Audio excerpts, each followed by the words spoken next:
I don't know if you can hear the wind or see the snow, but we have another snow squall coming through.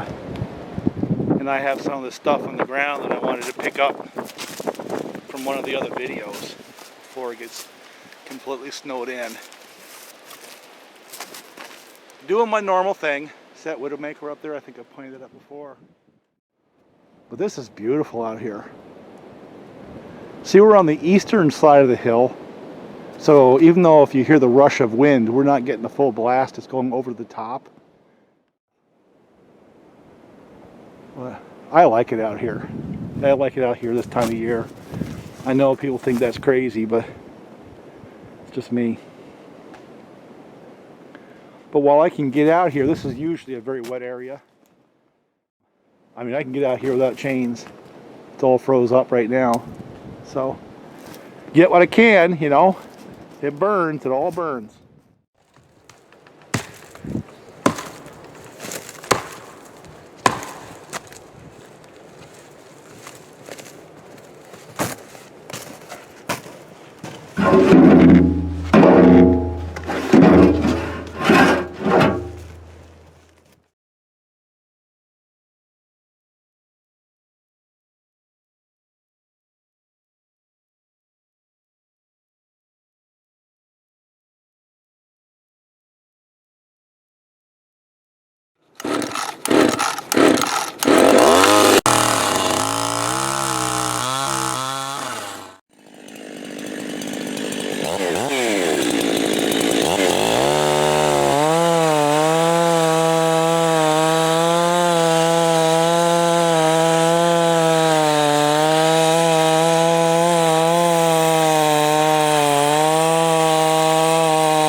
Question I wanted to address today is, can that little Holzfforma $100 G2500 top handle be a trail saw? Strap it onto your four-wheeler or your motorcycle, all loaded up with fuel. Can you get anything done? What you're looking at right here is roughly, I don't know, I'm going to guess a half a tank full of fuel. So, still running, right? Didn't die. And let's just go take a look at the size of the wood that I was able to get through. And I'm going to tell you that that last piece was where you started thinking to yourself, you know, something a little more displacement would make a lot of sense. So anyway, let's go take a look at what we did, and then let's see if it starts again too. I'll shut it off and restart it. But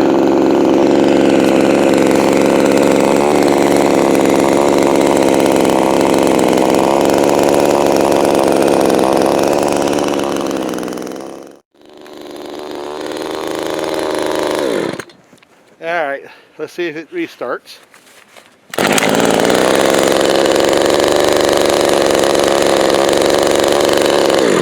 Let's do that again so you can see how easy that was.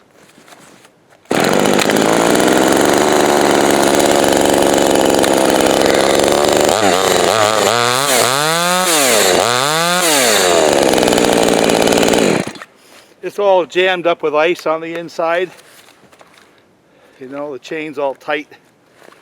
It's been running like that for most of the job, but $100, you know, for a yard and chainsaw for the trail.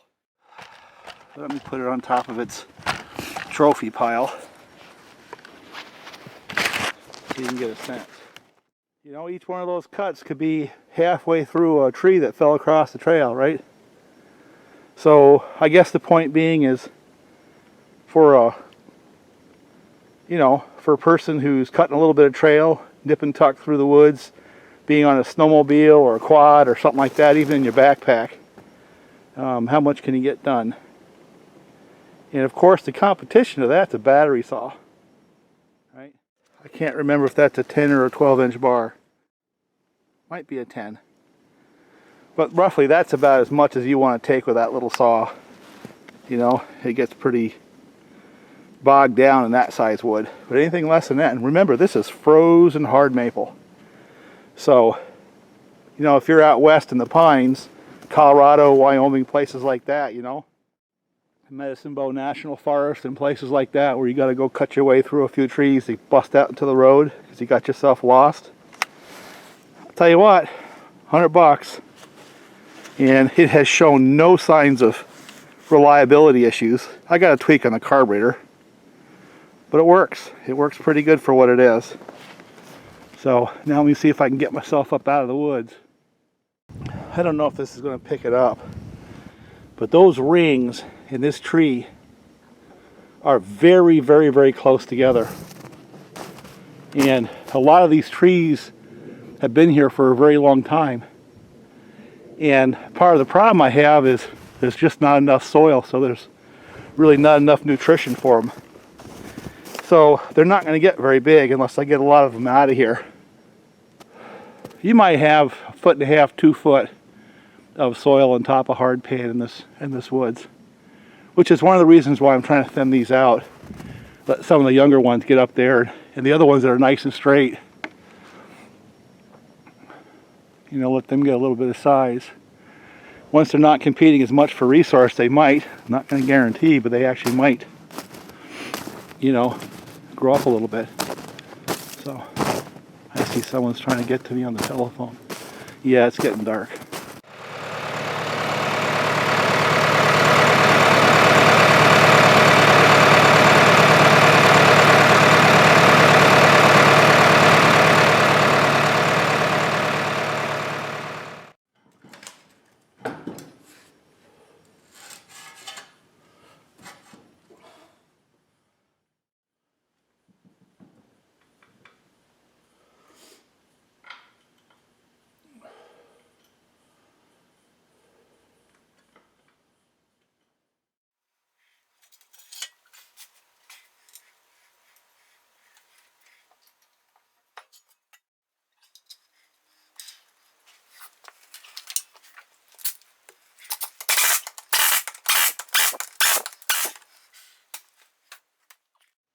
Well, this is one of those days where I really didn't have a plan, so I did clean things up just a little bit around the shop. But I wanted to kind of review a couple of the parts that are online that are available. And one of them is the 372 or 365 set of cases that are aftermarket. They cost like maybe 50 bucks. And they come from a variety of different vendors. You know, I believe Farmer Tech is included in the mix, but I didn't get these from them. And the ad that I had looked at advertised these as being suitable for the X-Torques. I had all a list of the Husqvarnas, including the X-Torques, as saws that these would fit. And problem is they won't, because the distance to this little recess in here, I mean, it's right on the flange, and it doesn't quite settle down. I mean, I'm sure a person can put the cylinder on and jam it in there, and there'll be people saying, yeah, I did, it works fine. I wouldn't do it, okay? Because that's just not quite deep enough. Maybe a little bit of die grinder work either to remove the flange on the X-Torque cylinder or the cases to relieve them. Demonstrate clearly as to why, but I don't know if the camera will pick that up. But it just doesn't settle down. It will not settle down in there, because these are just a little bit longer than on a, that I'll show you.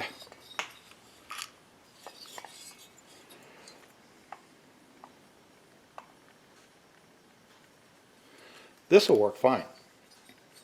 These won't. This is a Hyway big bore with a pop-up. I just had to try it, right? But I would never use any of this stuff in one of my saws for, you know, like a serious repair. So I guess the only people who are going to use a saw like this is me, right? So I figured I might as well put it together and run it, and, you know, give it to somebody, my kid or something like that. But when I was going through the parts back to the original premise, I figured I want to get a little closer look at these cases, because as I had said at the beginning, I had originally bought these to see if they would be an option for the 372 X-Torques. They really aren't. Okay, we just covered that. And then I figured, okay, let's start looking a little closer. And are these a suitable replacement for original edition cases? Maybe. One of the things I see on the casting is a whole bunch of this bubbly type stuff and a lot of imperfection on the surface in there. These are not as good as the 660 cases, you know. So I started looking a little closer. And I had mentioned in one of my other videos that the diameter of the locating pins is larger on it was the Huztl cases at that point. Well, these are the same. These are quite a bit larger than the locating pins on a standard 372. That's not a bad thing. And one of the pins is solid. So you got to make sure that pin goes back here, because there's no screw hole there. Instead of here, you have to have the one that has the through hole up here, because the screw goes there. All right, that's no big deal. And actually having a large diameter locating pin is not a bad thing at all. I'm not really seeing porosity in the surface. You know, maybe a little bit up here, nothing catastrophic. But like I said, still doesn't have the same quality of materials from what it looks like. Just without doing an analysis, it has to be by eye. It's just not quite as good as what I saw from the MS660 cases that I got pretty familiar with. Although it has steel cage bearings, they look fine. They have a label on them. They're being touted as C3s. The seals are installed on these, so that means you got to push on the case with the puller to pull the crank through the bearing. That's going to make some people nervous. I mean, the seals, they look fine. I haven't really had any bad luck with the seals from the aftermarket saws yet, so I'm not inclined to remove them and replace them. Bearings feel smooth and tight, so I mean, I don't see anything there.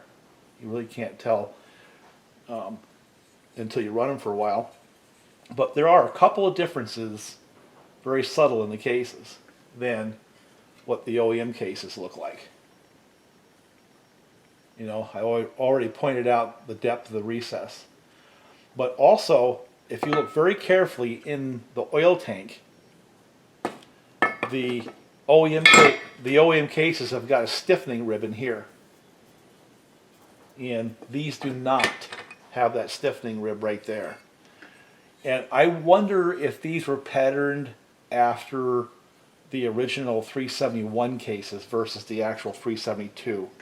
And I'm not sure I know exactly the differences between the 371 and 372, but I do know that somewhere in that early time frame they changed the cases slightly to add some stiffening ribs.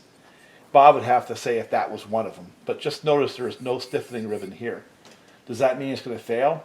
Nah, I don't know. One of the problems you had with the 562s was when they had the 5-screw case, they didn't have enough stiffness in here and the muffler would make it flex and leak when it got hot. I never really heard that as an issue on the 372s, but we're going to find out. So there's that little difference, and there's a couple of other small differences. Kind of like this area in here is a little more blocky on the aftermarket. There's a little more curvature in the OEM saw cases, and you know, like I said, the finish. Another thing that's actually different is the boss around the bearing and the seal right here is machined and cast differently on these set of cases than the OEM. Is it going to matter? I don't know. But if you can look, I don't know if it'll pick up on the camera, the OEM cases have got a flatter area where the aftermarket cases are kind of machined to a sharp edge on the top. And I guess it just depends on how hard that crank pulls through as to whether or not that's an issue or not. You know? So I think what I'm going to do is I've got this OEM crank, which is pretty good. It came out of an X-Torque. So that means it's going to vibrate a little more because it has a little bit different weight pin. Another thing I want to point out really quickly.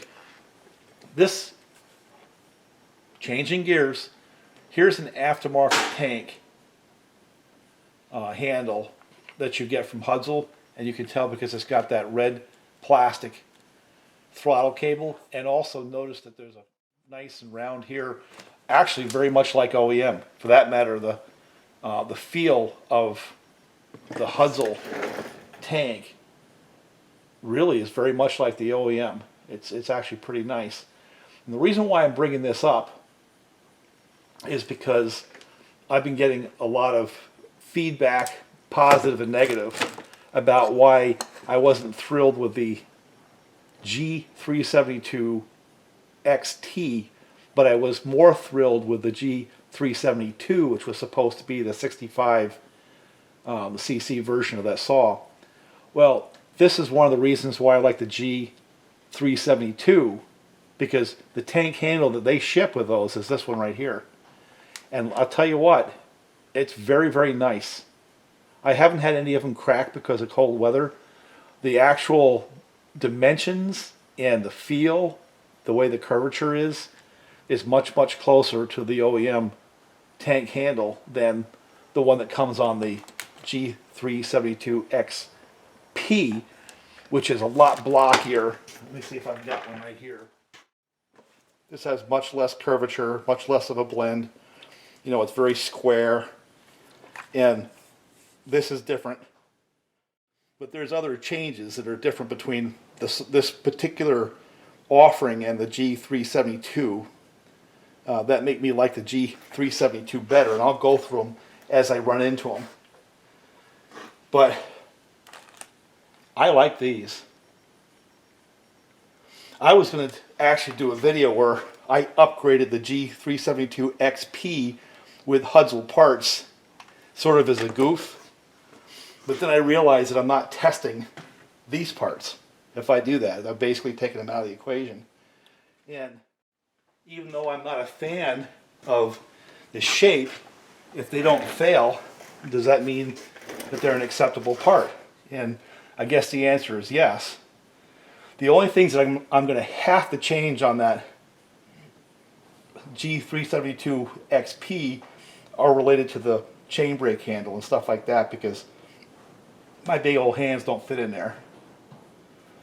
Another story, back to this saw. But I just wanted to point out that this particular offering from Huztl, yeah, I think the throttle cable's a little cheesy as compared to OEM, but they work, you know. But the actual plastic casting is actually pretty good. I like these. It's getting cold in here, so I have to turn the heater back on, and I'll just turn the camera on and just do my standard case assembly for the Husqvarna. And I've explained it, so I don't see the sense in talking about it anymore. I'll just do it. How's that?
Well, there's your answer.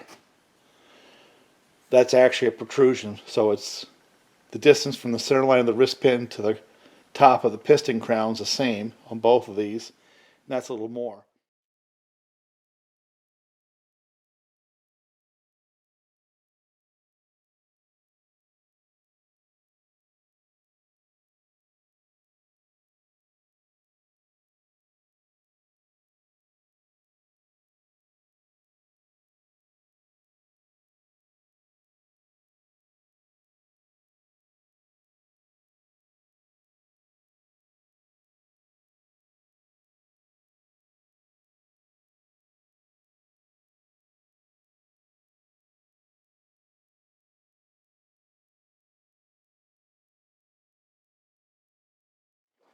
Well, the junk pile grows.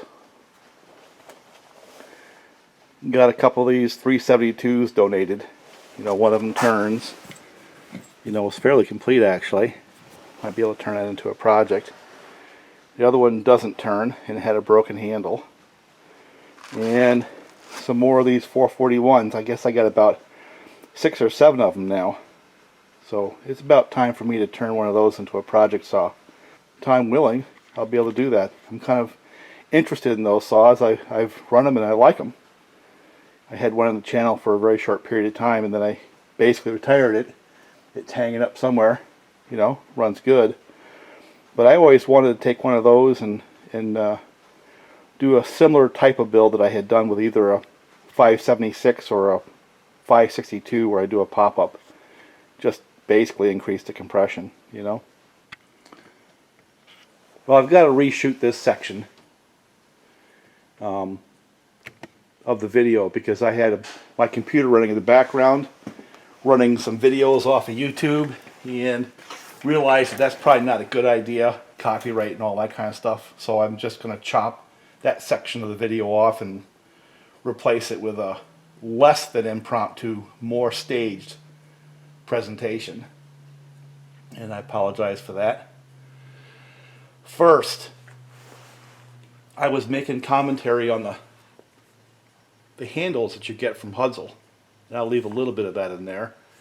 And the shape of the plastic casting on the ones that you get through the Huztl store is much closer to OEM than the shape of the plastic casting that come on the XP saw. This is much blockier. It's got a square kind of a shape to it, and there's not as much blending on the edges. Now, does that mean it doesn't work? Not really. It's just I don't like it as much. So for me to just swap it out really isn't doing anyone any favors, because it's not testing these.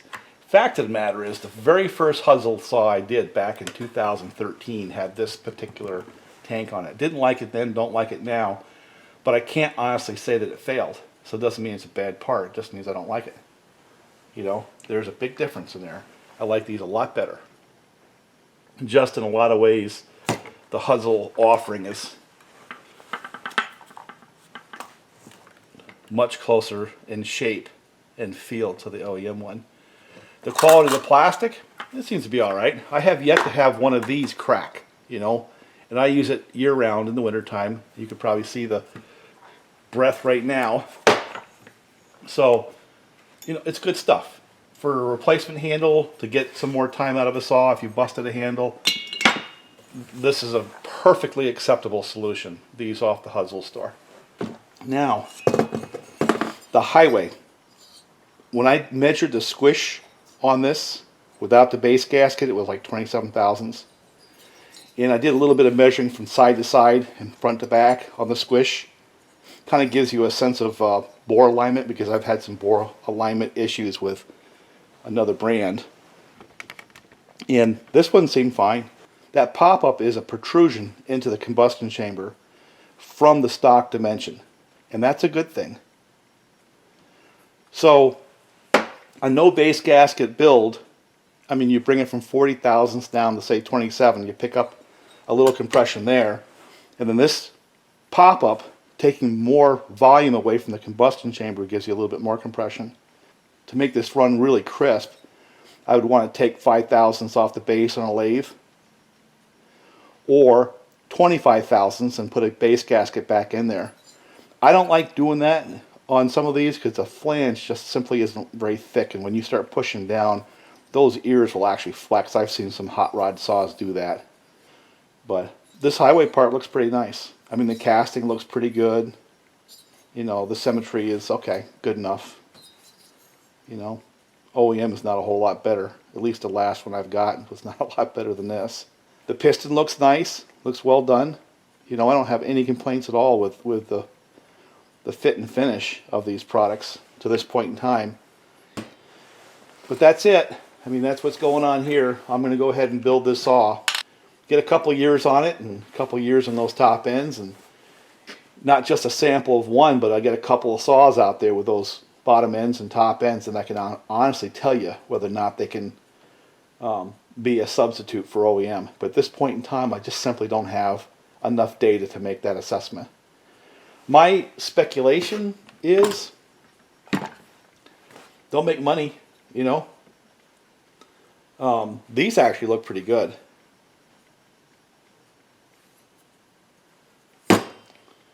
And I articulated my concerns on the cases earlier in the video. I don't have any reason to say they won't work. It's just I don't have enough data to say they will work. How's that? I'll leave it at that. The video is getting a little bit long, so I'm going to cut it off right here. Unreal.